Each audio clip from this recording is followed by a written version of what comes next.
औज़ु बिल्लाहि मिनश्शैतानिर्रजीम बिस्मिल्लाहिर्रहमानिर्रहीम।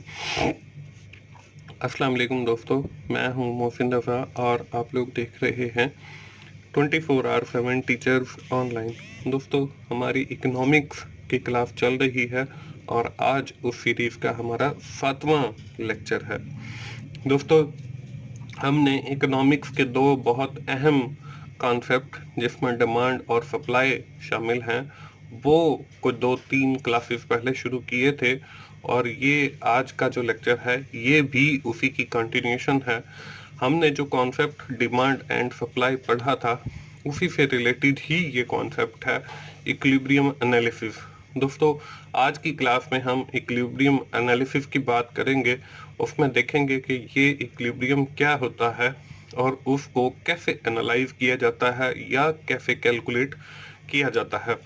दोस्तों, आज की क्लास शुरू करने से पहले हम ये देख लेते हैं कि हमने अपनी पिछली क्लास के अंदर क्या चीज़ें कवर अप की थी या पढ़ी थी।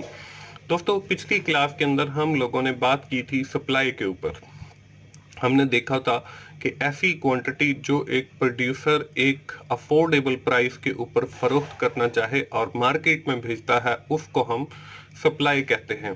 फिर हमने लॉ ऑफ सप्लाई देखा और उसमें हमने with the help of table हमने एक सप्लाई कर्व ड्रा किया था और आखिर में हम लोगों ने कुछ करेक्टरिस्टिक्स की बात की थी जो सप्लाई कर्व से हवाले से थी। और फिर हमने सप्लाई कर्व शिफ्ट देखा। जब हमारी सप्लाई इंक्रीज होती है या डिक्रीज होती है तो हमारा जो सप्लाई कर्व है वो कहाँ और कैसे शिफ्ट होता है वो देखा था।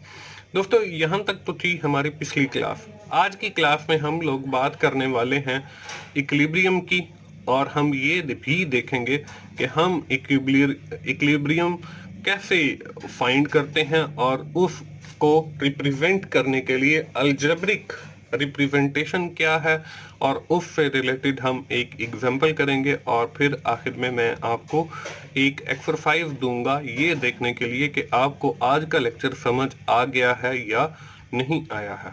तो हम सबसे पहले ये देख लेते हैं कि इक्विलिब्रियम होता क्या है।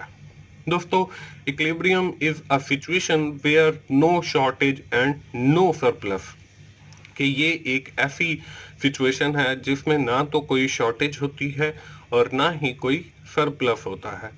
या इक्विलिब्रियम इज अ पॉइंट, इससे मुराद एक ऐसा पॉइंट है where over supply curve touch the demand curve, जहां पे हमारा सप्लाई कर्व हमारे डिमांड कर्व के टच करता है। या a price where our demand and supply is equal, या एक ऐसी प्राइस जिसके ऊपर हमारी डिमांड और सप्लाई बराबर हो जाए।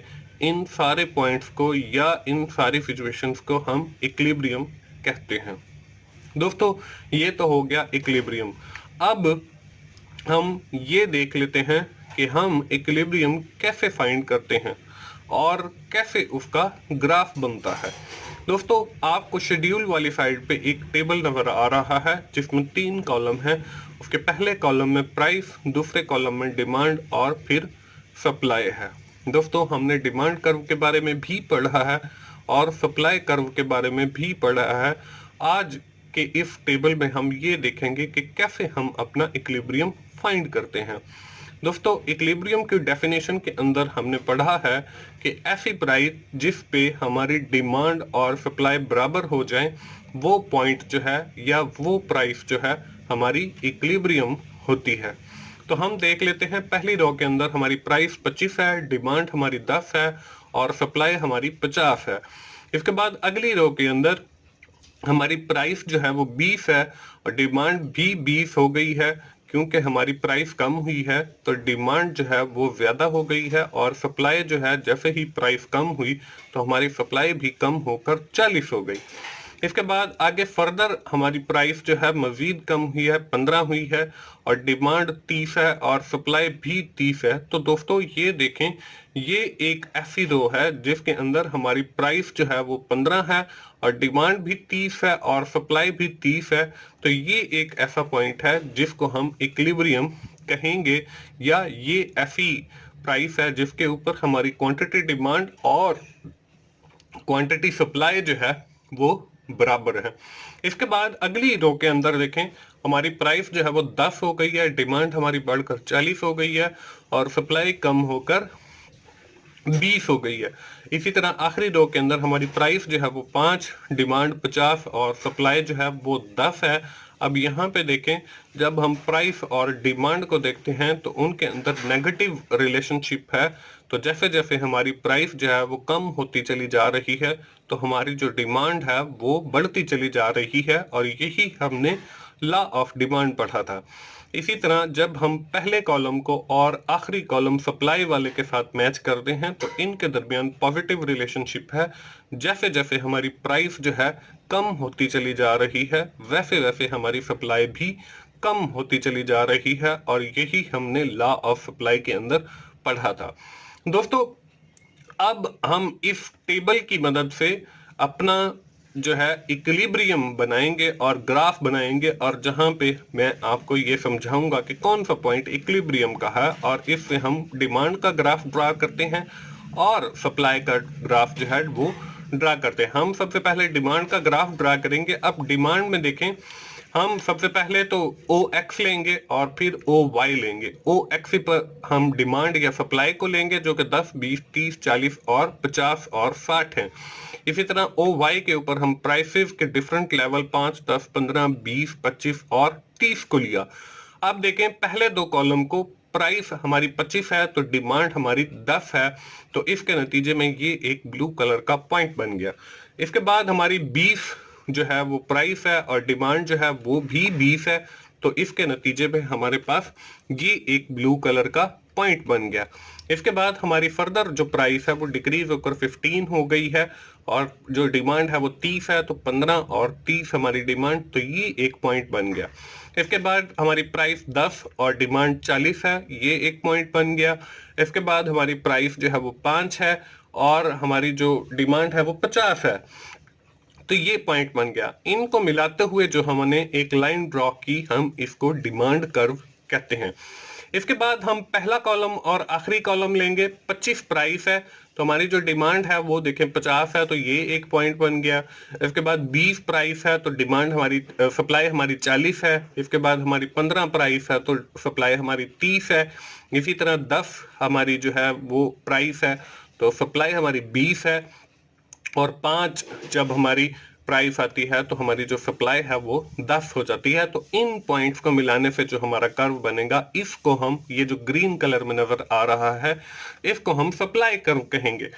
अब देखें, जहां पे हमारा सप्लाई कर्व हमारे डिमांड कर्व को टच कर रहा है, तो ये एक येलो कलर का जो एक सेंटर के अंदर आपको पॉइंट नजर आ रहा है, इसको हम कहेंगे इक्विलिब्रियम पॉइंट। ये मैंने ई से रिप्रेजेंट कर रहा हूं कि ई जो है वो इक्विलिब्रियम को पॉइंट कर रहा है, और यही हमने इक्विलिब्रियम की डेफिनेशन के अंदर पढ़ा था कि where supply and demand curve touch each other, this point is known as equilibrium point.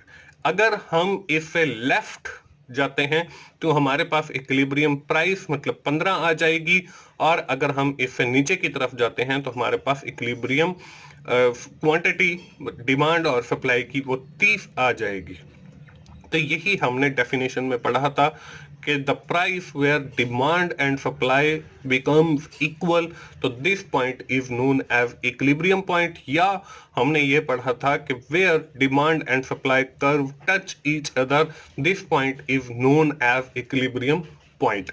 अब यही बात जो है मैंने यहाँ पर भी लिख दी है कि in the given graph E is the point of equilibrium where demand curve touch the supply curve, and if we move to the left we have 15 equilibrium price, and if we move down we get the 30 that is demand and supply या quantity of demand and supply। तो ये दोस्तों हमने तरीकाकार देखा equilibrium को find करने का ग्राफ और टेबल की मदद से। अब दोस्तों आगे हम देखते हैं अलजेब्रिक जो रिप्रेजेंटेशन है डिमांड और सप्लाई की। तो डिमांड को हम रिप्रेजेंट करते हैं क्यू डी के साथ, ये इसकी शॉर्ट फॉर्म है, ये इक्वल होती है क्वांटिटी डिमांड के बराबर। इसी तरह जो सप्लाई है उसको हम रिप्रेजेंट करते हैं क्यू एस से, और क्यू एस का मतलब है क्वांटिटी सप्लाई। अब दोस्तों अगली स्क्रीन के ऊपर आपको एक एग्जाम्पल नजर आ रही है। पहले हमने इक्विलिब्रियम जो है वो with the help of table and graph की मदद से इक्विलिब्रियम फाइंड किया था। अब हम न्यूमेरिकल वैल्यूज के जरिए, अलजेब्रिक इक्वेशंस के जरिए अपना इक्विलिब्रियम फाइंड करेंगे। दोस्तों, अगर हमारे पास क्यू डी मतलब क्वांटिटी डिमांड बराबर हो 5000 माइनस 6p और हमारी जो क्यू एफ है क्वांटिटी सप्लाई वो बराबर हो 1500 जमा पी के, तो हम कैसे अपना इक्विलिब्रियम क्वांटिटी और इक्विलिब्रियम प्राइस को फाइंड करेंगे, ये हमारी इस क्वेश्चन की रिक्वायरमेंट है। दोस्तों, अब इसके अंदर आप दो इक्वेशन देख रहे हैं, एक क्यू डी वाली जिसके अंदर 5000 माइनस 6p लिखा हुआ है और दूसरी 1500 जमा p लिखा हुआ है। अब इसके अंदर देखें, हमने ये पढ़ा था कि क्वांटिटी डिमांड के अंदर जो रिलेशनशिप होता है वो नेगेटिव रिलेशनशिप होता है और जो हमारा सप्लाई के साथ रिलेशनशिप होता है वो पॉजिटिव होता है। तो यहाँ पे देखें कि ये जो इक्वेशन दी हुई है इसमें -6p लिखा हुआ है और इसमें +6p लिखा हुआ। अब अगर इनके साथ क्वांटिटी डिमांड और क्वांटिटी सप्लाई ना भी लिखा हुआ होता तो हमें पता चल जाना था फ्रॉम दीज सिंबल, जो माइनस और प्लस की आपको नजर आ रही है, कि कौन सी जो इक्वेशन है वो डिमांड की है। तो डिमांड का जो है हमने रिलेशनशिप याद रखना है कि वो हमारा नेगेटिव होता है। तो इसलिए ये जो -6p वाली इक्वेशन है ये हमारी डिमांड की इक्वेशन है और ये जो +p वाली इक्वेशन है ये हमारी क्वांटिटी सप्लाई की इक्वेशन है। अगर ये ग्रीन कलर वाला नाम भी लिखा हुआ हो तो हम इजीली आइडेंटिफाई कर सकते हैं कि कौन सी हमारी डिमांड की है और कौन सी हमारी सप्लाई की है।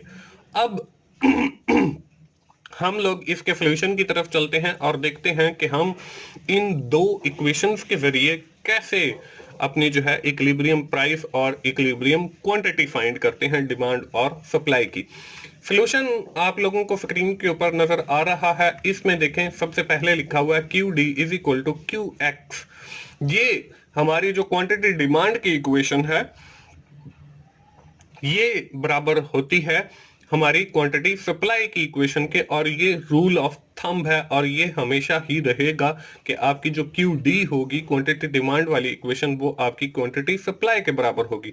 अब देखें, क्यू डी की जो इक्वेशन है वो है हमारे पास 5000 माइनस 6p और जो क्यू एफ की इक्वेशन है वो है 1500 जमा p के। इसका मतलब ये है कि 5000 माइनस 6p बराबर है 1500 जमा p के, और ये आज की क्लास में मैं आपको बराबर भी करके दिखाऊंगा।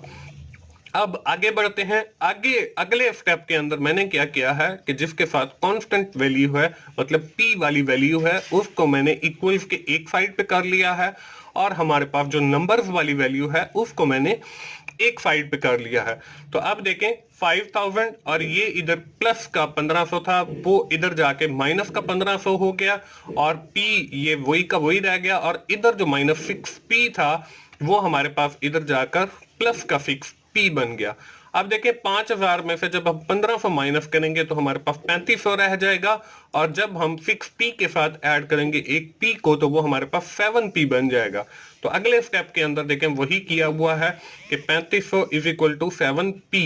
अब देखें हमने p को कांस्टेंट करना है, मतलब इसकी वैल्यू हमने अलग निकालनी है, प्राइस जिसको हम इक्विलिब्रियम प्राइस कह रहे हैं।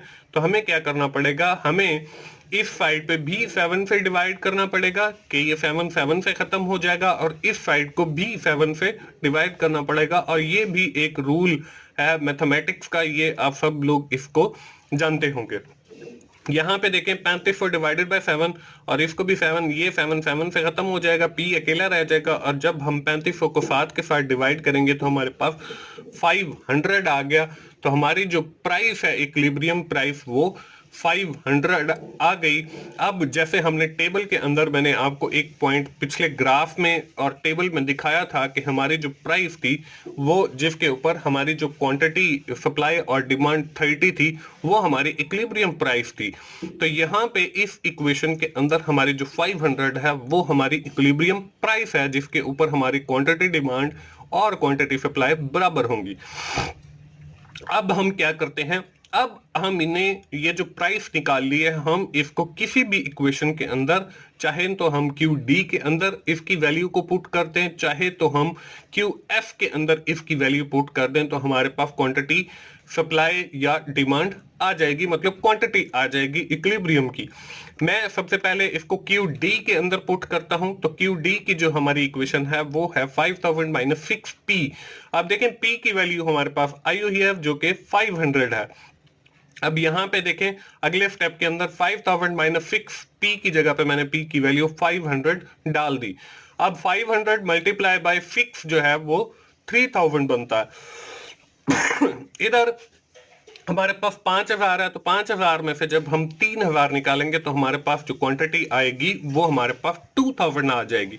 अब देखें हमारे पास जो इक्विलिब्रियम आ गया कि हमारी जो प्राइस है वो 500 है और जो हमारी क्वांटिटी है वो 2000 है, तो ये एक ऐसा पॉइंट है जिस पे हमारा इक्विलिब्रियम बनता है। अब यही जो प्राइस है मैं आपको क्वांटिटी सप्लाई वाली इक्वेशन में भी एंटर करके दिखा देता हूं। यहां पे देखिए हमने लिखा Q F is equal to 1500 जमा पी। अब देखें पी की वैल्यू हमारे पास 500 आई हुई है, 1500 जमा 500, तो ये जब हम 1500 जमा 500 करेंगे तो ये भी हमारे पास 2000 आ जाएगा। तो ये साबित हुआ कि हमारी जो क्यू डी की वैल्यू है वो भी 2000 है और क्यू एफ की जो वैल्यू है वो भी 2000 है। जो हमने शुरू में यहाँ पे Q D is equal to Q F मतलब ये दोनों बराबर लिए थे, और मैंने आपको बताया था कि आज की ही क्लास में मैं आपको ये साबित करके दिखाऊंगा कि कैसे क्यू डी जो है वो बराबर होता है क्यू एफ के। तो वो यही है कि यहाँ पे देखें इसकी भी क्वांटिटी 2000 आई है और क्यू एफ की भी जो है क्वांटिटी 2000 आई है। तो अब हमारे पास इक्विलिब्रियम जो प्राइस है वो 500 है और जो इक्विलिब्रियम क्वांटिटी है वो 2000 है, और यही मैंने यहाँ पे लिख भी दिया है, the equilibrium price is 500 and the equilibrium quantity is 2000। तो इस तरीके से हमारी जो एग्जांपल है वो सॉल्व हो जाती है। दोस्तों ये थी हमारी आज की क्लास, और आज की क्लास खत्म करने से पहले मैं आप लोगों को ये एक्सरसाइज दे रहा हूं, आप जल्दी से अपनी नोटबुक ओपन कर लें और उसमें ये एक्सरसाइज नोट कर लें ताकि ये आप खुद से सॉल्व कर सकें और मुझे भी पता चल सके कि आपको इक्विलिब्रियम की समझ आ गई है।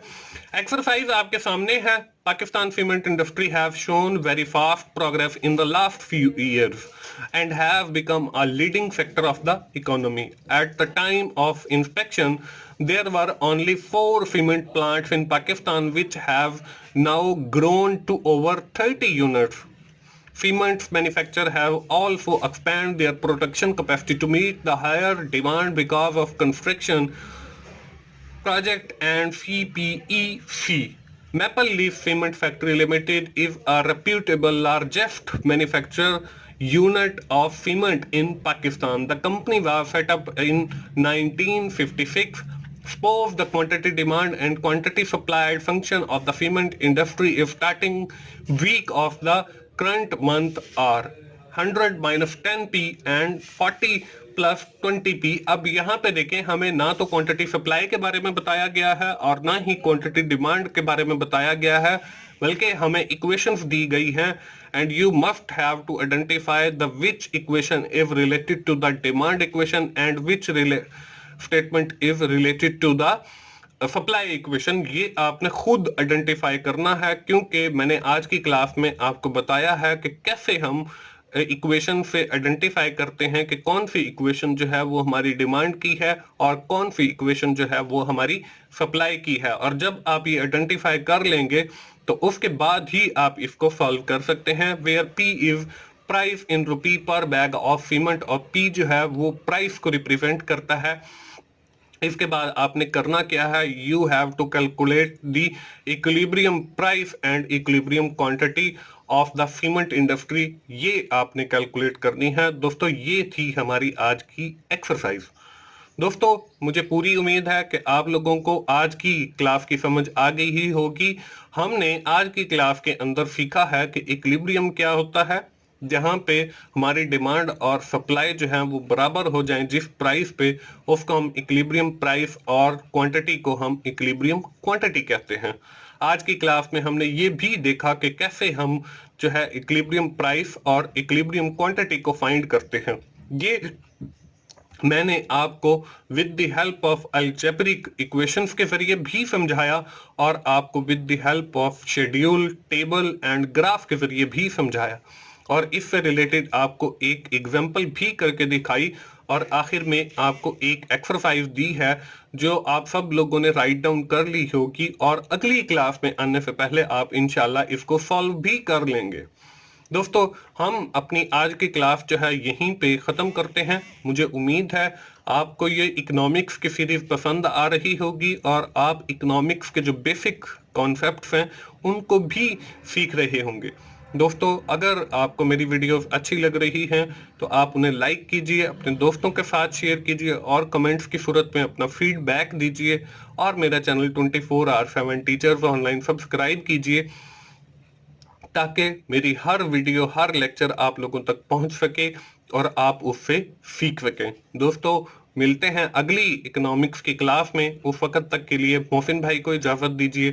थैंक यू वेरी मच दोस्तों। अल्लाह हाफिज।